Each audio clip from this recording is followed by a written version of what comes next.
Now to Hong Kong. The student-led protests began last month with no resolution yet. Although both sides held talks recently, another group of people are getting tired of it all, the residents.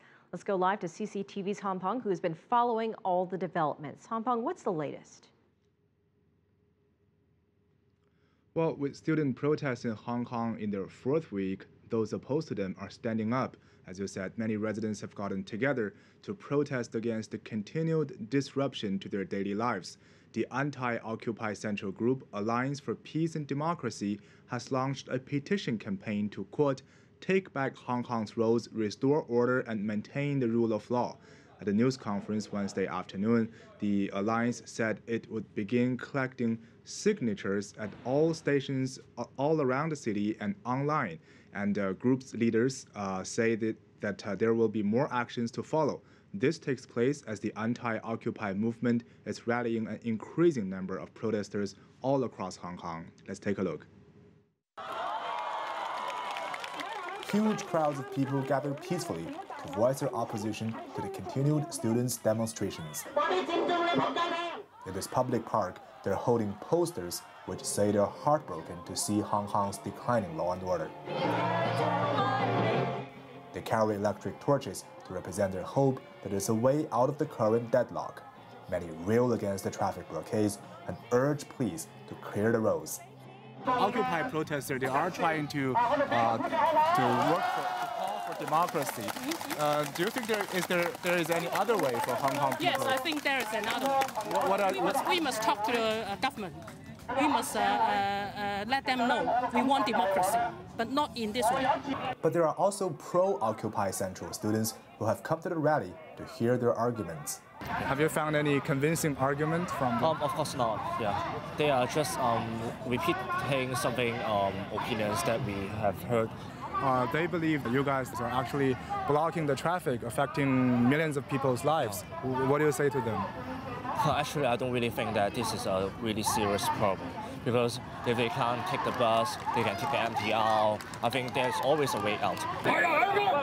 During daytime, fierce arguments sometimes break out between the Occupy Central protesters and those affected by their demonstrations.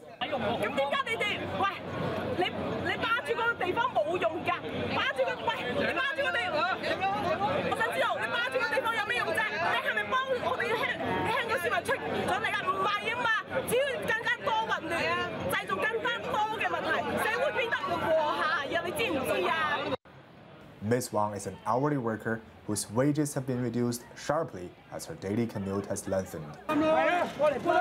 On Wednesday, a group of taxi drivers, fed up with the choked traffic and their business decline, began to remove barricades set up by the pro-Occupy Central protesters at Mong Kok. They said they were following the orders from the court. Hong Kong's High Court has indeed granted an injunction order on Monday, barring protesters from occupying parts of Mong Kok, but it went largely ignored. The taxi drivers' attempt to clear the barricades prompted clashes with pro-Occupy protesters. Police had to step in to break them up.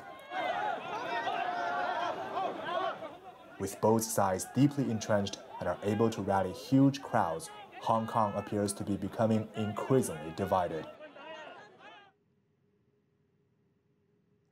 Speaking to people in the city, you get a sense that political motivations aside, most people just want the continued disruption to their daily lives to end. For many people, the ideal Hong Kong is a city of normalcy. Back to you.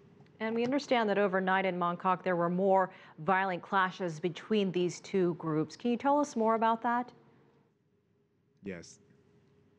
Well, yes, more drama took place overnight following the scuffles you see over the anti-Occupy protesters' attempt to remove the barricades. As the Occupy Central protesters continue to hold ground, District Councillor Maggie Chan Mankey showed up at the scene during a heavy downpour last night and read out aloud the High Court injunction order which bars protesters from occupying the street there. She reminded the protesters that people who are occupying the area or people who attempt to obstruct the removal of the barricades should be held in contempt of court. However, she could barely be heard in the heavy rain, and as the and also the Occupy protesters yelled out loud in front of her that they couldn't hear. Earlier, Occupy Central protesters in Mongkok were hit with 4 bags of what was suspected to be a mixture of feces and oil thrown from nearby buildings. Apparently, it was done by angry anti-occupation residents, but police were not able to find who exactly did so. So as the deadlock drags on, it seems that both sides are becoming increasingly impatient, and some fear that a bitter standoff will escalate into more nasty violence. Back to you. All right, CCTV's Han Peng live for us in Hong Kong.